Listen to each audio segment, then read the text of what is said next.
and welcome to the March 22nd, 2012 Longview City Council meeting.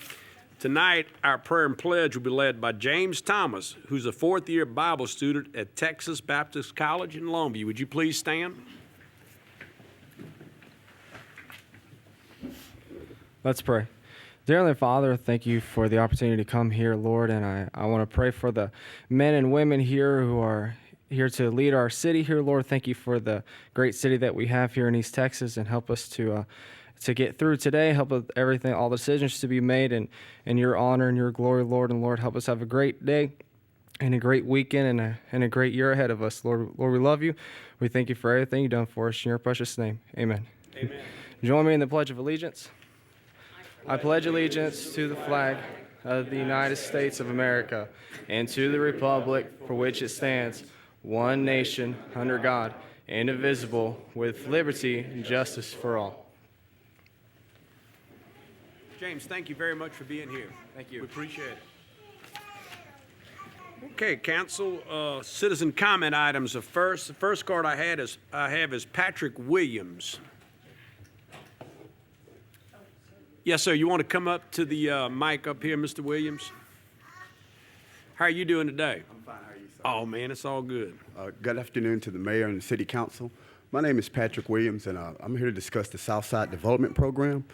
I generally had a problem with the builder, but with the prompt and very professional help from Mrs. Kasha Williams, Mr. Sidney Allen, and Mr. Cummings, I resolved my end with the city. What I would like to know is that the citizens of Northcutt Heights, we don't have anything against development. We don't have anything against our neighborhood getting built up.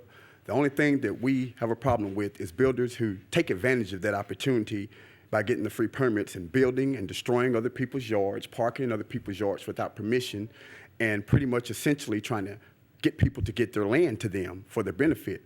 Now, I'm not here to complain. I just want to let the city council know that if you're here to beautify a neighborhood, these certain builders, that there are some people in the neighborhood that have been there 50, 60 years. Their houses need some help. How come you can't do any Habitat for Humanity work and help these people out? What it looks like to me is that these people are coming here and not beautifying Longview, they're beautifying their own bank accounts at that expense. And I'd like to know, what recourse do we have as citizens to do something about these people other than suing them in civil court with our own money, sir? Yeah, I understand. Well, first of all, we do have a Habitat for Humanity program. Yes, sir. We manage lots of, federal grant money for that program. Yes, sir. I'm sure if there's any buildings or homes or anything in those areas that meet the criteria. Yes, sir.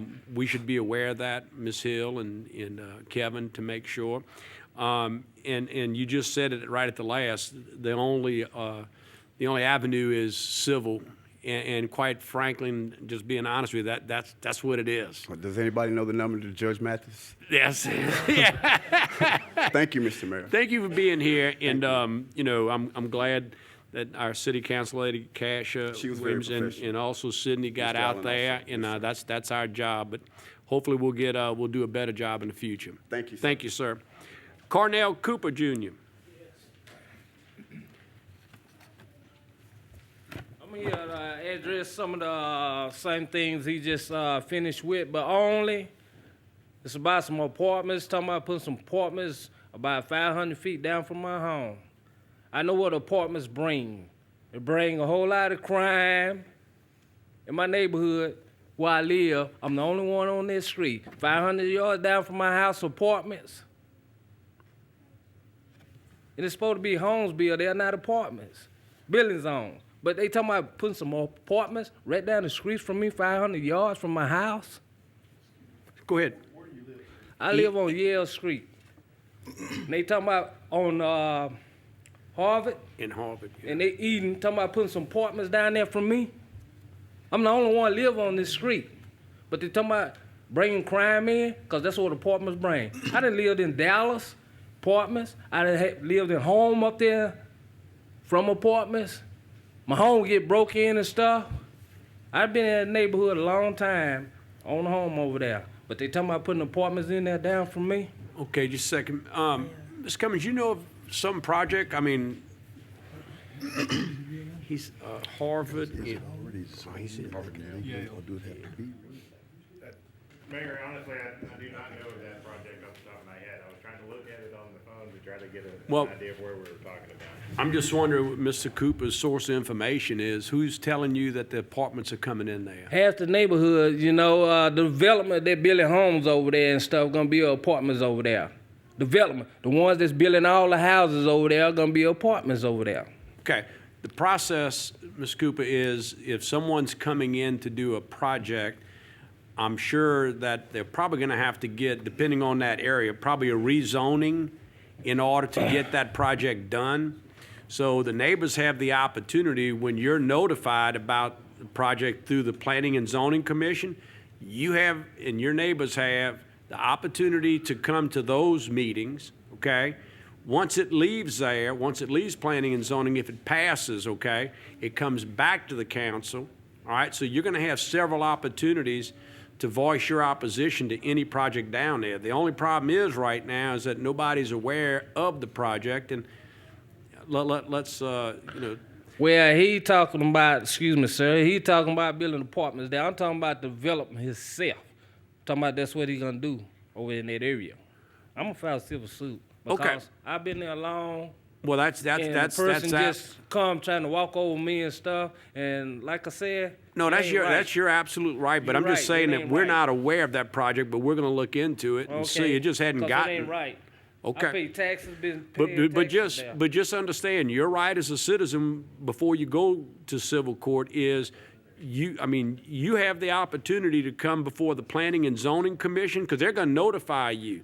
If you live within a certain distance from that project, they're gonna notify you as a landowner, and you should come to the meeting and voice your opposition to that project at the Planning and Zoning meeting, and also when it comes to city council. And if you want, I'll ask Mr. Cummins to get with you and get you information, and he can explain when those will take place once we know about that particular project, because right now, we don't know anything about it. Okay, I sure Okay? appreciate it. Yes, sir. Thank you for Thank coming. you.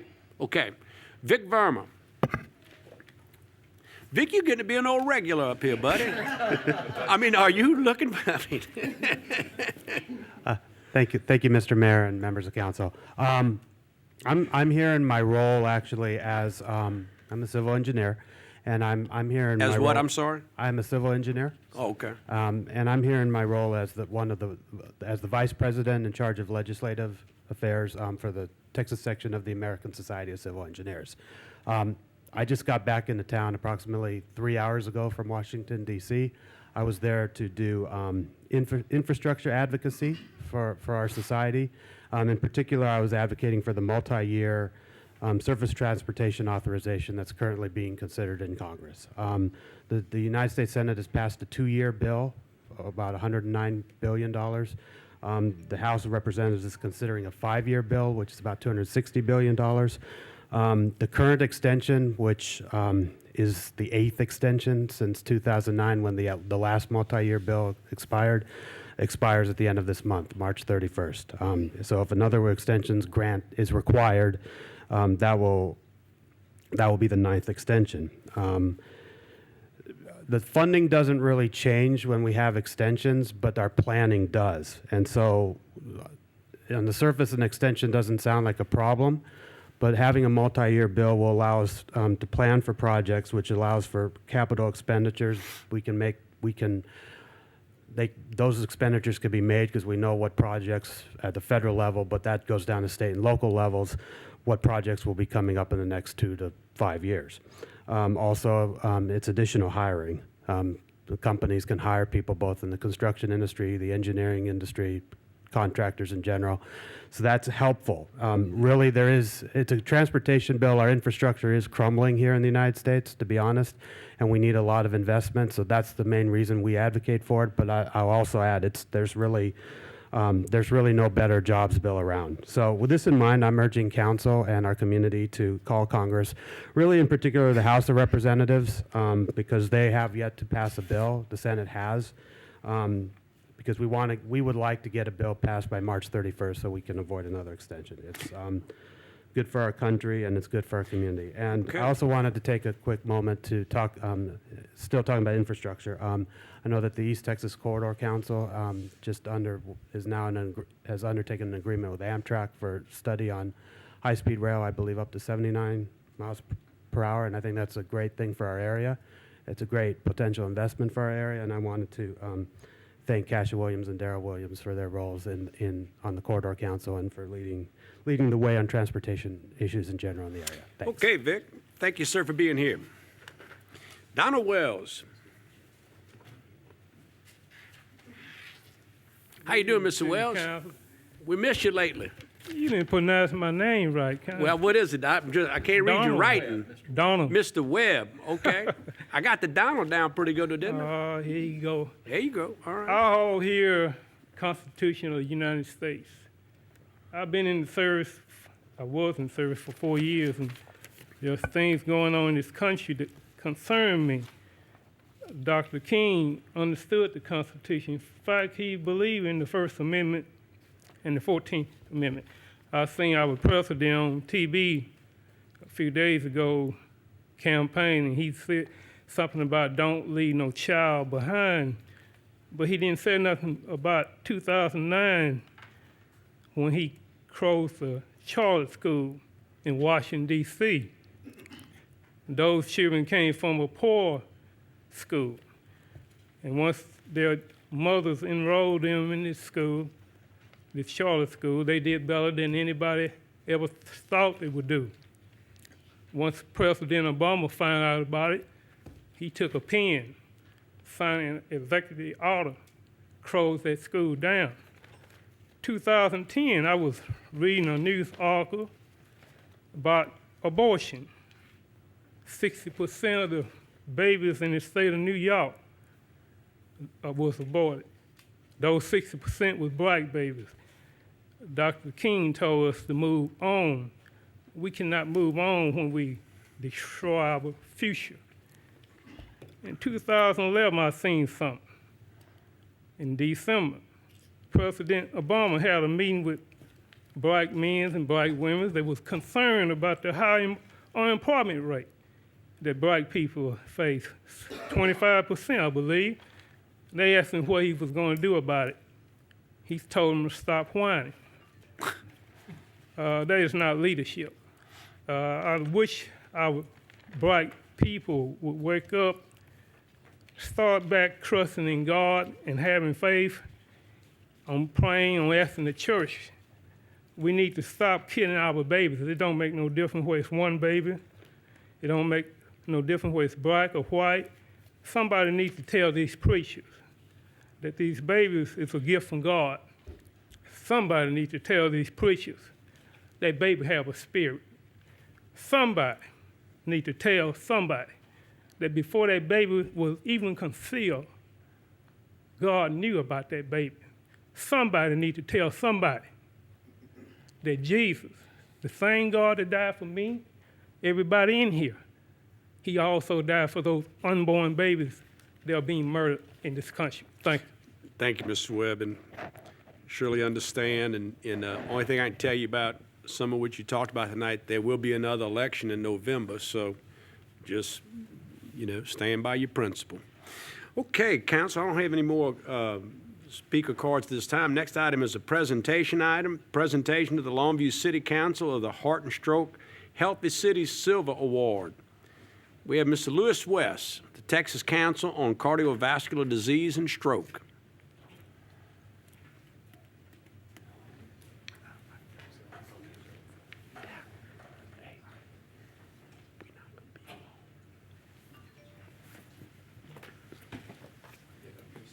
There you go. Do I need to come over there to the dais?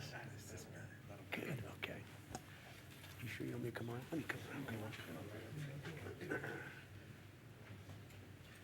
This is not unusual. I go through this every time I run this.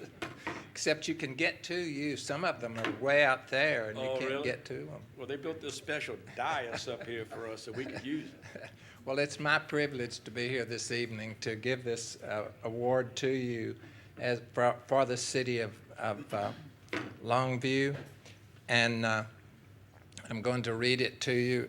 In 2011, Texas Heart and Stroke Health City Recognition Program, the Texas Council on Cardiovascular Disease and Stroke, and the Texas Department of State Health Services are pleased to present the designation of silver status to the City of Longview for your invaluable citywide efforts to reduce the burden of cardiovascular disease and stroke. And I will tell you, I'm proud of this silver for you, but I want you to have a gold. Sure. And from what I heard out there this afternoon, they're going to really go forth with every effort the next time that it'll be a goal. Right. You had so many good points, and I'm not even going to take the time to go through them, but there is one recommendation that keeps you from getting the gold, and that's your smoking. You just need to and I know that's a sensitive subject, but other cities have done it, and I believe you can do the same. Okay. Appreciate it. Thank you. Let me just mention, like Ms. West has said, there's so many factors and variables involved here. And I want to start off by, number one, thanking both of the hospitals we have here in town, Longview Regional and Good Shepherd Medical Center, for an outstanding job that they do in medical services care. We have two absolutely wonderful stroke centers from both hospitals. Both hospitals are investing an enormous amount of money in bringing talent into their heart healthy programs. So that's going to go a long way to help us. I know it has to do with the type of vegetables that are available in our grocery stores. So there is a litany of items that go here. I'm sorry that smoking keeps us a little bit in trouble, but we're going to continue to work on everything we possibly can control. Thank you very much. Thank you very much.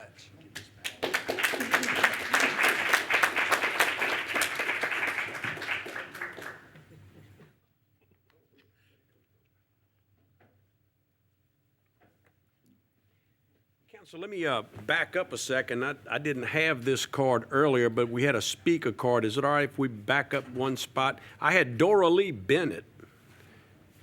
Ms. Bennett, I'm sorry. I don't know what happened to your card, but... Good evening. My name is Dora Bennett.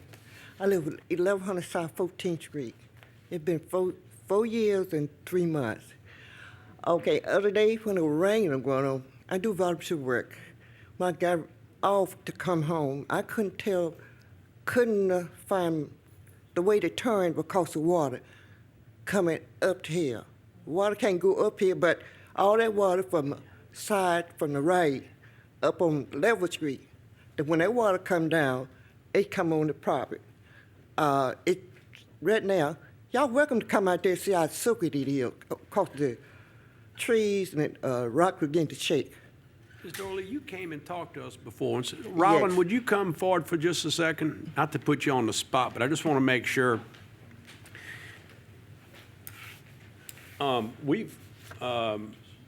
She's come before. Ms. Bennett has been here before talking about this particular problem. We need to get an update from engineering to see. Of course, maybe the problem went away for a little while because we didn't have any rain, and thank God we're getting rain now. But this is the second time that Ms. Bennett has come or how many? Two that I can recall. But This fourth time. Oh. But the water, like you said, don't go up here. That water come over there. Like I said, when the water's up, I like to hit off in the dish because I couldn't see it because it moves the brown water. All the trash stuff's coming down there, so I had to keep my yard clean from trash. Right. But right. the water, it do come up. I did have my porch fixed as the part of the step. And when the water come up, just knock the cement and the brick off. Wow. Right now, the water is still up a little higher because the petunias is not blooming. Right. Okay. Would you make sure you have all of Miss Dora Lee's information where that is? And I'd like you to get back, with us and give us an update on what we're doing and where we're at. that sounds like a drainage fund project of some kind. I remember that. I remember the issue. I don't know the status of it, so I Would will y'all report. Yes, get sir. something back to us? And Sure. let me see, that's 14th Street. Is that your district? 1104. While we come back, I live on South 14. why don't you get a report together once y'all go out and take a Sure. look and make sure Miss Williams, that's her district, knows what's going on. Not a problem. I think it's 45. Thank you, Ms. Bennett. Wow, I had two different cards. Okay. Okay, council, consent agenda. Is there any item council would like to consider separately? If not, may I have a motion? Move to approve. I have a motion, second. All in favor, say aye. Aye. All opposed, motion passes. Action item is to consider resolution authorizing city staff to acquire parcel 2012H010 by eminent domain as required to provide additional public access to the rodeo arena. Keith Bonds, Roland McPhee, Good evening, my City Council. Lafayette buddy, Mayor. via and- A&M. There you go. Quitter. City Manager. The map I have before you shows Tex-Pac Street, which is commonly known as Tex-Pac Street. It's a private parcel of land. It's about 14,273 square feet. It provides access to the arena grounds and the Maud Cobb Activity Center, and it's just south of Cotton Street off Lake Lamont. Many of you probably used this before. Tried, they always have a lock on the gate. And full of potholes and lots of For the complaints. fireworks especially. Lots of complaints about this street. We've never been able to maintain it or officially use it as public access because it is a parcel of land. If you have any questions about this in particular, we've been unable to determine ownership and trace back, and it does allow us the power to condemn by publication or through eminent domain to acquire this property. But- Questions, Mr. McPhee? If not, may I have a motion? Have a I've motion? got a specific gotta motion that Oh, I'd you like gotta read to. something. I've got to read something. I know y'all'd rather me read it than you. Than me? I'd like you to make and approve the following motion. I move that the City of Longview authorize the use of the power of eminent domain to acquire certain property in the Marshall Man Survey A-256, City of Longview, Gregg County, Texas, said property being a parcel of land consisting of approximately 14,272.93 square feet, parcel 2012-H-010, and more particularly described by bold line on Exhibit A of the resolution before you tonight for the purpose of additional public access for the rodeo arena. I'll make that motion. Okay, we have a motion. Second, all in favor, say aye. Aye. All opposed, motion passes. Thank you, Mr. McPhee. Okay, council, items of community interest. Well, Brother Sims. we've got another meeting coming up the 31st at the ranch out on between here and Gilmer, trying to raise more funds for the animals. The Feet for Pets? Feet for Pets. Okay. And sure would like to see everyone out there. Okay. Mr. Williams. I would just like to say congratulations to the new councilman-elect, Mr. Gary Smith for District 2. And I just want the citizens of District 2 to know that I feel like they're getting a real good man to step in, and I think that he'll keep the ball rolling, and I just wish him good luck. Thank you, Darrell. Ms. Williams. First of all, next Wednesday, the 28th of March, there will be a candlelight prayer vigil and service for Trayvon Martin, the teen who was shot and killed last month in Florida. It will begin at 7:30 p.m. at Heritage Plaza, and we're encouraging all members of the community to come out. This is not sponsored by any specific organization. This is a community-wide candlelight vigil. Secondly, Delta Sigma Theta Sorority will host its annual Jabberwock celebration, a scholarship fundraiser on Saturday, March the 31st at the Longview Community Center, and it will begin at 7 p.m. Thank you. Thank you, Cash. Mr. Frost. Mr. Manley. Mr. Allen and I were the subcommittee that worked on the appointments that we just approved as a council. And I wanted to thank the many citizens that applied for these committees. I think we had some of the best turnout we've had in years. We put a lot of effort into it. I've seen Ms. Miller kind of nodding her head. There was a lot of effort made to get the word out. But some of the people that volunteered are in the meeting here tonight, and we see these faces often here coming to the council meeting. So I wanted to thank the citizens that applied. And for those that we selected, we thank you for your service. And for those of you who were not selected, we want you to understand that we want you to come back and apply again next year. And we appreciate you being willing to serve. Thank you. Thank you. Mr. Allen. Again, on what Mr. Manley said very well, this is one of the first times I remember in a very long period of time where we actually had more applicants than we had positions. And that's a wonderful feeling. It is.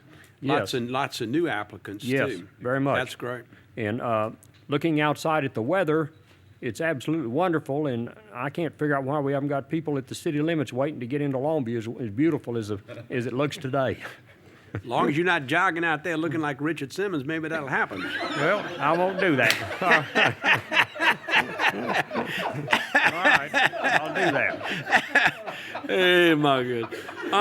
You didn't deserve that. No, I'm sorry. I just picking. You know. I heard a story this week, so I'm just sharing it.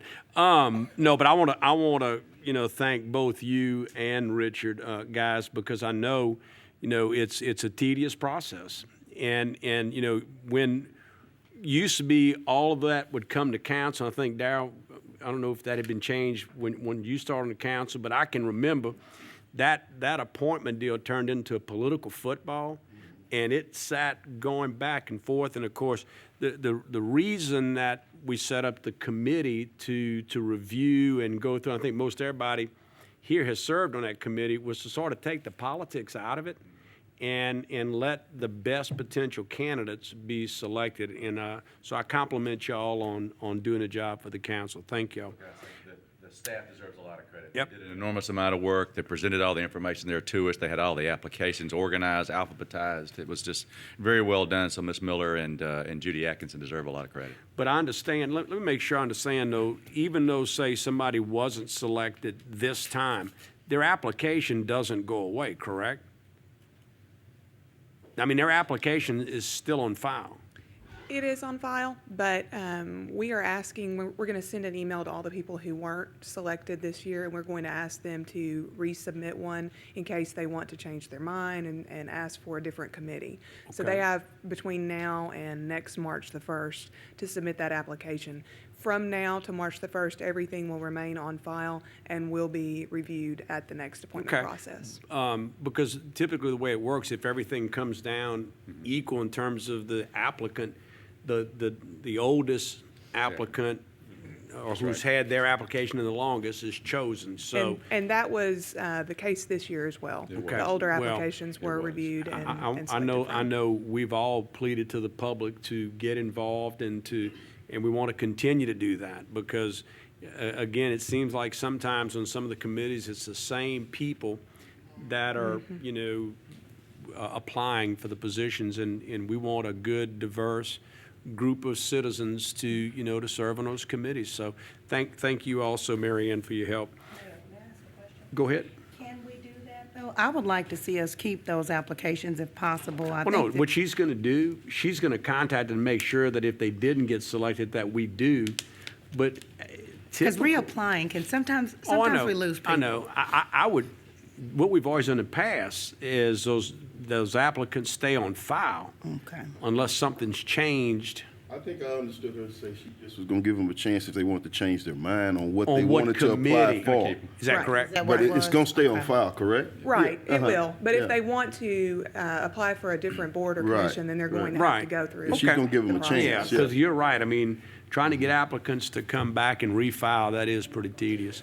Okay, thank you, ma'am. Next town hall meeting for District 4, Tuesday, April 3rd at 7 p.m.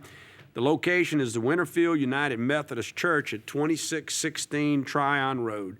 For more information, call 903-237-1021.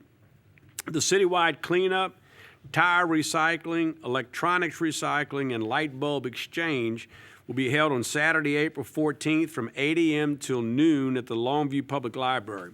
More information, contact 903-237-1390.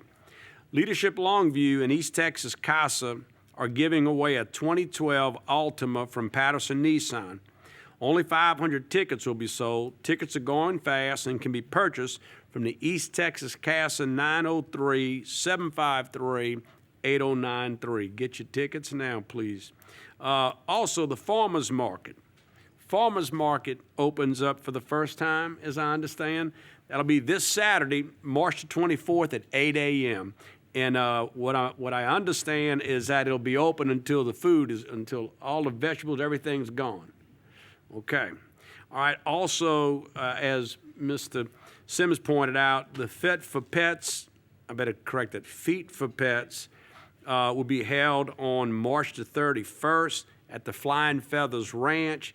This is the continuing effort to try to raise monies to go toward a public-private partnership to hopefully build a new and state-of-the-art facility for animal care. Is that correct, Ms. Simmons? Animal care. Right. Okay, all right. Okay, council, I have nothing else. Meeting is adjourned.